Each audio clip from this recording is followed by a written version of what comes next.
Le monde du transport aérien traverse actuellement une transformation silencieuse mais profonde. Ce n'est pas quelque chose qui fait la une des grands titres, ni que les compagnies aériennes mettent en avant avec enthousiasme. Une série de nouvelles normes internationales commence à modifier en profondeur l'expérience du vol, en particulier pour les personnes âgées de 65 ans et plus. Ces directives entrent déjà en vigueur dans de nombreux pays et concernent directement aussi bien les aéroports que les compagnies aériennes. Ce qui frappe, c'est qu'elles ont été conçues avec un objectif très clair: faciliter, protéger et améliorer le voyage des passagers âgés. Pourtant, la grande majorité des personnes, en particulier en France et dans d'autres pays européens, n'a jamais reçu d'explication claire sur ce qui a réellement changé. Et ce n'est pas un hasard. Chaque fois qu'une nouvelle réglementation apparaît, certains détails restent dans l'ombre. Moins le passager est informé, plus il devient facile pour une compagnie aérienne de facturer des services qui devraient être gratuits, de limiter certains droits ou tout simplement de ne pas les mentionner. L'assistance existe, elle est réglementée, mais elle est rarement proposée de manière spontanée. La réalité, c'est que dès lors que l'on comprend ces 12 règles internationales récemment mises à jour, des règles que beaucoup d'entreprises préféreraient que vous ne connaissiez jamais, l'expérience à l'aéroport se transforme complètement. Les contrôles de sécurité deviennent plus simples, l'embarquement cesse d'être chaotique, de meilleures options de siège apparaissent, et l'assistance à la mobilité commence à fonctionner de manière bien plus fiable. Le plus important est que l'on commence à voyager avec un niveau de tranquillité et de sécurité que de nombreuses personnes de plus de 65 ans n'imaginent même pas possible. Avant d'entrer dans ce guide peu connu sur le fonctionnement réel des aéroports en 2026, il vaut la peine de rappeler quelque chose d'essentiel. Une information correcte peut faire économiser de l'argent, éviter des situations inconfortables et transformer un voyage international en une expérience beaucoup plus sereine. Dans ce qui suit, nous allons avancer point par point, de manière concrète. Vous verrez ce qui a réellement changé, comment utiliser des phrases simples mais précises et comment ces petits détails peuvent débloquer de véritables avantages dès l'instant où vous mettez le pied dans un aéroport, que ce soit en Europe, en Amérique du Nord ou dans toute autre destination internationale. Maintenant, commençons par le concret. Sécurité aéroportuaire et l'exemption médicale que presque personne ne connaît. Pendant des années, le contrôle de sécurité a été l'un des moments les plus inconfortables pour les voyageurs âgés. Pour beaucoup, il représentait la partie la plus stressante du voyage. Vider le bagage cabine, séparer les médicaments, exposer des dispositifs médicaux, les placer dans des bacs visibles et, dans certains cas, devoir expliquer des questions de santé personnelle devant des inconnus. Avec les nouvelles dispositions qui ont commencé à s'appliquer discrètement à partir de la fin 2025, cette situation a commencé à évoluer de manière significative dans plusieurs pays, en particulier dans les grands aéroports d'Europe et d'Amérique du Nord. Aujourd'hui, les services de sécurité de nombreux aéroports ont élargi les protections médicales spécifiques pour les passagers âgés de 65 ans et plus, en privilégiant la confidentialité et en réduisant fortement le stress lié à la procédure. Si vous voyagez avec des équipements tels qu'un appareil CPAP pour l'apnée du sommeil, de l'insuline, des traitements cardiaques, des solutions médicales liquides, du matériel sanitaire spécifique ou tout autre élément médical indispensable, il n'est plus obligatoire de les retirer du sac ni de les exposer lors du contrôle. Cela accélère le processus, réduit l'anxiété et évite des situations inconfortables qui étaient auparavant courantes. Le problème est qu'il existe un détail clé que presque personne ne mentionne. De nombreux agents de sécurité continuent de travailler avec d'anciens protocoles. Non pas parce que la règle n'existe pas, mais parce que leur formation n'est pas toujours mise à jour au même rythme que la réglementation. Il peut donc arriver qu'on vous demande encore de sortir des objets qui sont aujourd'hui formellement exemptés. À ce stade, la connaissance du passager change tout. Avant que votre bagage ne passe sur le tapis de contrôle, il suffit d'anticiper la situation et d'indiquer calmement que vous utilisez la politique d'exemption médicale mise à jour pour les dispositifs et articles sanitaires. En cas de doute, une simple capture d'écran du site officiel de sécurité de l'aéroport est généralement plus que suffisante pour clarifier la situation. La phrase recommandée est brève et claire. Mes dispositifs médicaux sont exemptés conformément à la réglementation médicale en vigueur. Il n'est pas nécessaire de la répéter ni de la justifier. Prononcée une seule fois, l'attitude du contrôle de sécurité change généralement immédiatement. La procédure devient plus fluide, plus respectueuse et beaucoup moins intrusive. Une fois ce premier point dépassé, passons au grand changement suivant. L'embarquement. Embarquement assisté, le droit que presque personne ne demande. Pour de nombreuses personnes âgées, le moment de monter à bord de l'avion est la phase la plus chaotique du voyage. Couloirs saturés, files mal organisées, coffres à bagages qui se remplissent en quelques secondes et sensation permanente de devoir se dépêcher pour ne pas manquer de place pour le bagage cabine. Les nouvelles règles appliquées entre la fin de 2025 et 2026 modifient ce scénario en profondeur, même si peu de compagnies aériennes l'expliquent clairement.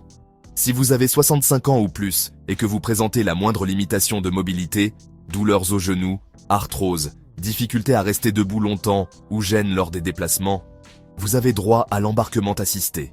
Il n'est pas nécessaire d'utiliser un fauteuil roulant ni de disposer d'un certificat médical. Ce type d'embarquement permet de monter à bord avant le groupe général, de s'installer calmement, de ranger ses bagages sans pression et de s'asseoir avant l'arrivée de la foule. Le principal obstacle est que cet avantage est rarement proposé de manière spontanée. De nombreuses compagnies aériennes le dissimulent dans la section services spéciaux, et le personnel au sol le suggère presque jamais de lui-même. C'est donc aux passagers de l'activer. En arrivant au comptoir de la porte d'embarquement, il suffit de dire « J'aimerais ajouter une demande d'embarquement assistée à ma réservation ». Cette phrase génère une annotation interne sur votre carte d'embarquement et vous place automatiquement dans un groupe prioritaire, sans frais supplémentaires ni conditions particulières.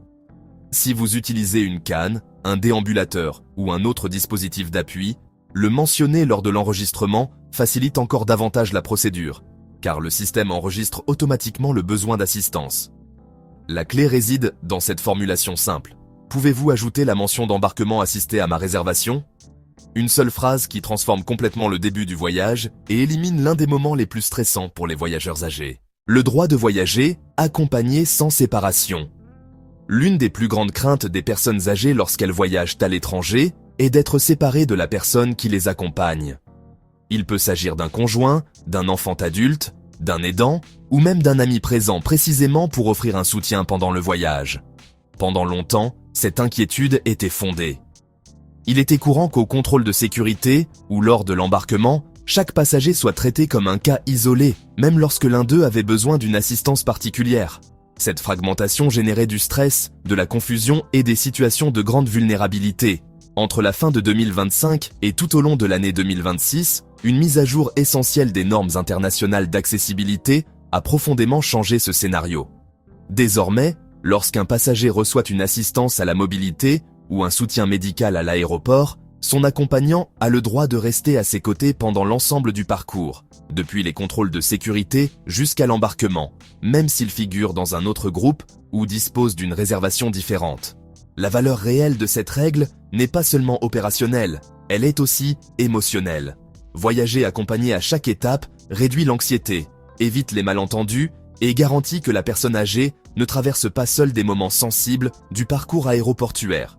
Ce droit repose sur des standards internationaux d'accessibilité, inspirés de réglementations déjà en vigueur dans de grands hubs aériens d'Amérique du Nord et progressivement adoptés comme référence dans d'autres pays. Ces règles établissent qu'une personne dépendante d'une assistance ne doit pas être séparée de son réseau de soutien durant les procédures aéroportuaires ni lors de l'embarquement. Le problème, une fois encore, réside dans le manque d'informations. Les compagnies aériennes communiquent rarement ce point de façon claire. Le droit existe donc, mais il doit être activé par le passager. Lors de l'enregistrement ou à la porte d'embarquement, il suffit de dire « Nous voyageons ensemble et je reçois une assistance à la mobilité. J'ai besoin que nos embarquements soient alliés. » Même si l'accompagnant dispose d'une réservation différente, le personnel peut synchroniser les groupes d'embarquement. Conformément aux règles actuelles, il doit le faire lorsque la demande est liée à l'âge ou à la mobilité. La formulation la plus efficace est directe et claire. Pouvez-vous lier mon accompagnant à mon assistance de mobilité ? Une fois cette étape réalisée, les deux personnes restent ensemble du début à la fin de l'expérience à l'aéroport. Assistance à la mobilité continue, la fin des attentes et des abandons. L'utilisation des fauteuils roulants et des services de mobilité aéroportuaire a longtemps été une source constante d'anxiété pour de nombreux voyageurs de plus de 65 ans. Nombreux sont ceux qui ont vécu des expériences désagréables.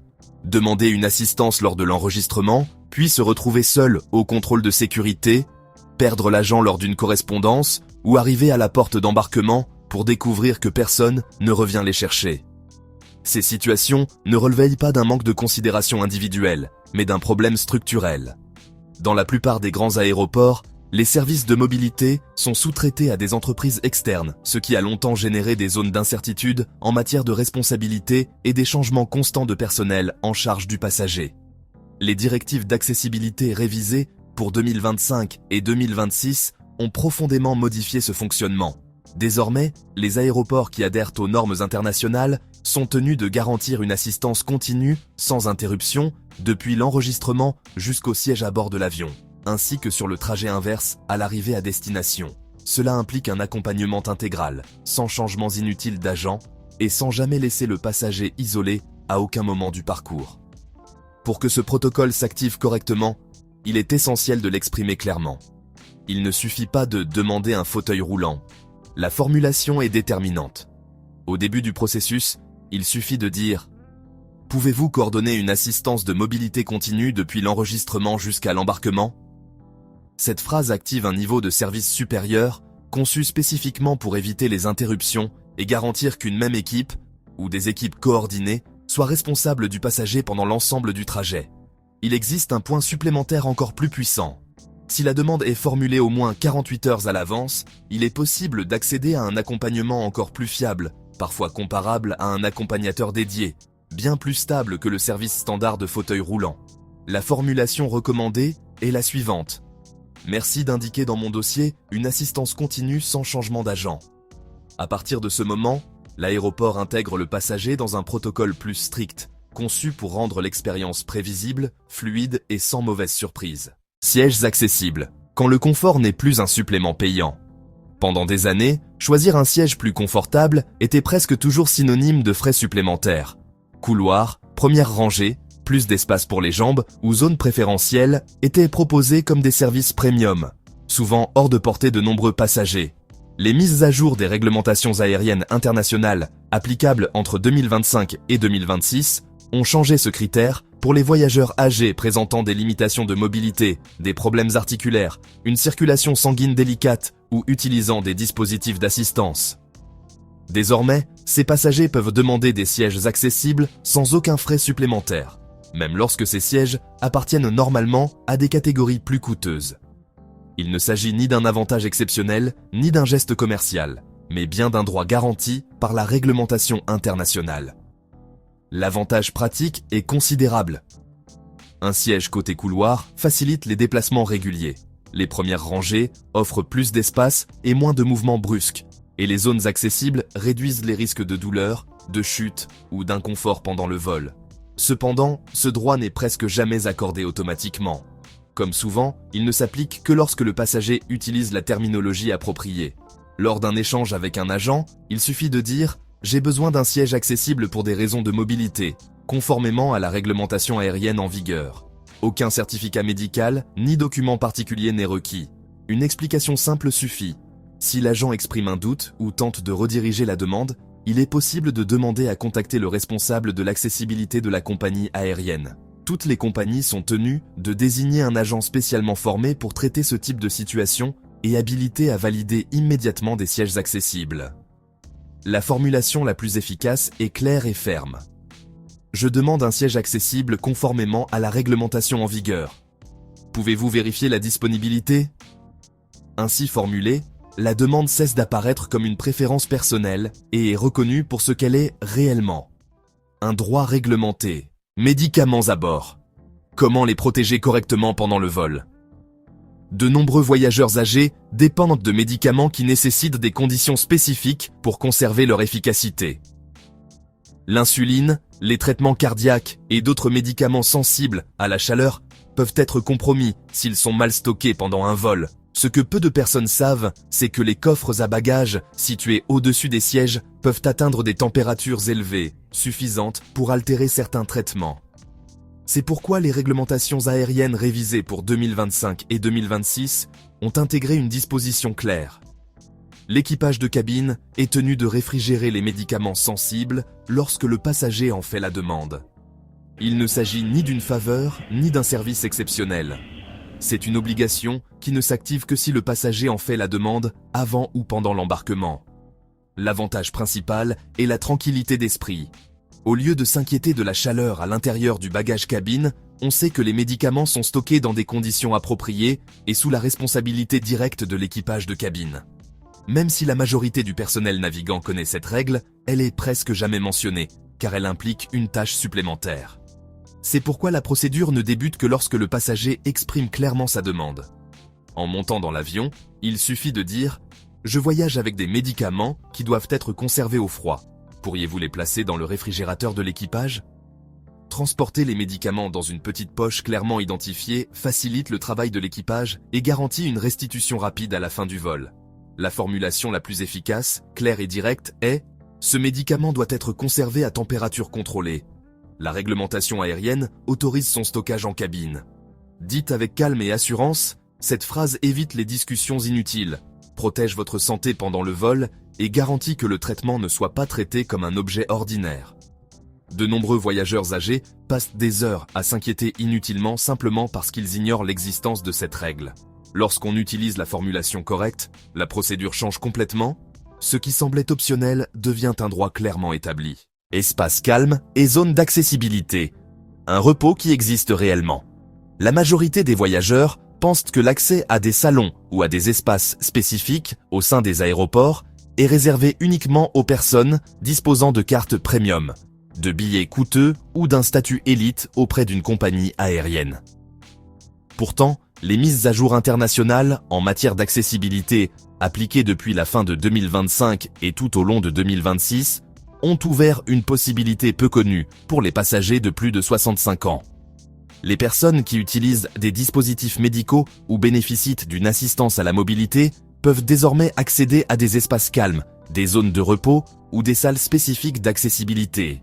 Ceux-ci ne sont pas conçus comme un luxe, mais comme des environnements pensés pour réduire la stimulation, permettre une attente en toute sécurité et faciliter le repos, loin du bruit et du mouvement constant des terminaux. Plusieurs aéroports internationaux appliquent déjà cette mesure de manière discrète. D'importants hubs aériens en Europe ont aménagé des zones où les passagers bénéficiant de l'embarquement assisté peuvent attendre leur vol dans un environnement plus paisible, tout en recevant une attention adaptée ou en attendant l'assistance à la mobilité. Pour les voyageurs âgés, notamment après de longues correspondances ou des trajets à pied étendus, la différence est notable. Moins de bruit, davantage d'intimité, une meilleure hydratation, un véritable repos et une atmosphère sans pression marquent un avant et un après dans l'expérience précédant le vol. La raison pour laquelle presque personne ne connaît ces espaces est simple. Ils sont rarement mis en avant. Les aéroports les proposent, mais ne les promeuvent pratiquement pas. Pour y accéder, aucune démarche compliquée n'est nécessaire. Une fois enregistré comme passager bénéficiant de l'embarquement assisté, il suffit de demander où se trouve l'espace calme ou la zone d'accessibilité de l'aéroport. Dans de nombreux cas, un agent accompagne directement le passager jusqu'au lieu concerné. La formulation est simple. Je bénéficie de l'embarquement assisté. Puis-je accéder à l'espace calme ou à la zone d'accessibilité? Une seule question qui transforme complètement l'attente avant le vol. Le sac médical qui ne compte pas comme bagage. Il existe une règle peu connue, extrêmement utile et presque jamais expliquée aux passagers. Depuis la fin de 2025, de nombreuses autorités aéroportuaires ont officiellement autorisé un troisième article gratuit destiné exclusivement aux besoins médicaux. Cet article supplémentaire peut inclure des sacs isothermes pour les médicaments sensibles à la température, des solutions médicales liquides ou certains équipements de santé. Le point le plus important est qu'il ne compte pas dans la franchise de bagages cabine. Concrètement, cela signifie que vous pouvez monter à bord avec. Cet avantage est essentiel pour les personnes qui transportent de l'insuline, des médicaments cardiaques ou d'autres traitements devant être conservés au froid. Le problème est que de nombreux agents continuent d'appliquer d'anciens protocoles et remettent en question ce troisième article, en particulier lorsque le passager ne semble pas connaître la règle. Dans ces situations, il est fondamental de rester calme. Il s'agit de mon sac médical. Il est autorisé par la réglementation en vigueur concernant les articles médicaux en cabine. Si l'agent insiste, une simple capture d'écran du site officiel de l'autorité aéroportuaire suffit généralement à mettre fin à la discussion immédiatement. La formulation la plus efficace est directe et définitive. Ce sac médical est exempté. Il contient des articles de santé protégés par la réglementation en vigueur. Prononcée une seule fois, Cette phrase évite les retards, les discussions inutiles et l'inconfort de devoir réorganiser ses affaires au contrôle de sécurité. Les mots qui déclenchent une aide réelle à la porte d'embarquement. De nombreux passagers arrivent à la porte d'embarquement et disent quelque chose de vague comme « J'ai besoin d'aide ». Le problème, c'est qu'entre 2025 et 2026, les systèmes internes des compagnies aériennes ne réagissent plus aux demandes imprécises, mais uniquement à des formulations spécifiques correspondant à leurs catégories opérationnelles. Lorsque la demande n'est pas formulée correctement, le système n'enregistre rien. Et ce qui n'est pas enregistré n'existe tout simplement pas. La différence apparaît lorsque le passager utilise la terminologie adéquate. Au lieu de demander de l'aide de manière générale, il suffit de dire « Je souhaiterais qu'une demande de service spécial soit enregistrée dans ma réservation ». À ce moment-là, le système identifie automatiquement le passager comme bénéficiaire d'une demande de service spécial, ce qui active toute une série de protections. Embarquement prioritaire, assistance à la mobilité, suivi plus attentif lors des correspondances et continuité de l'accompagnement tout au long du trajet. Cette information ne se perd pas. Elle suit le passager pendant l'ensemble du voyage, y compris lors des escales et dans les aéroports intermédiaires. Cette mention peut être demandée aussi bien à l'aéroport qu'avant le vol, en contactant la compagnie aérienne. Une phrase simple suffit « Merci d'ajouter une assistance à la mobilité pour un passager de plus de 65 ans à ma réservation ». À l'arrivée à l'aéroport, l'agent voit immédiatement cette information affichée sur son écran. La confirmation finale est tout aussi importante. À la porte d'embarquement, il est conseillé de demander avec assurance « Pouvez-vous me confirmer que la mention de service spécial pour l'embarquement et l'assistance à la mobilité figure bien dans ma réservation ?» Prononcée avec calme et fermeté, cette phrase active des protocoles internes automatiques qui garantissent la priorité et l'accompagnement, sans avoir à répéter la demande encore et encore. Comment protéger votre bagage médical pour qu'on ne vous le retire jamais? Lorsqu'un vol est complet, il est courant qu'à la porte d'embarquement, les agents incitent les passagers à enregistrer leur bagage cabine. Dans la plupart des cas, cela est présenté comme une suggestion ou comme une mesure inévitable. Toutefois, pour les voyageurs âgés transportant des fournitures médicales, il existe une protection claire, renforcée par les réglementations aériennes de 2025 et 2026.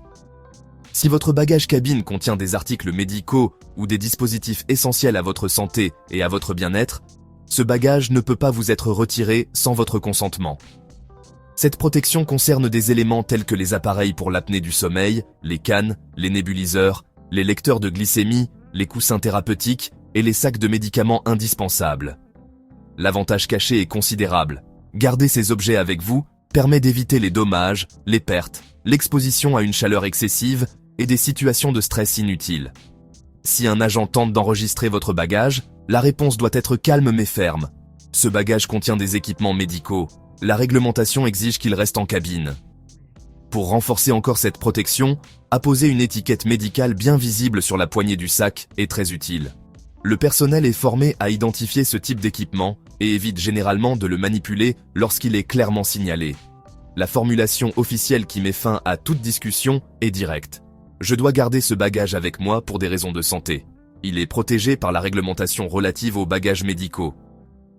Prononcée une seule fois, cette phrase suffit généralement à garantir que votre bagage reste avec vous pendant toute la durée du vol. Exonération, courtoisie et le véritable sens de ces règles.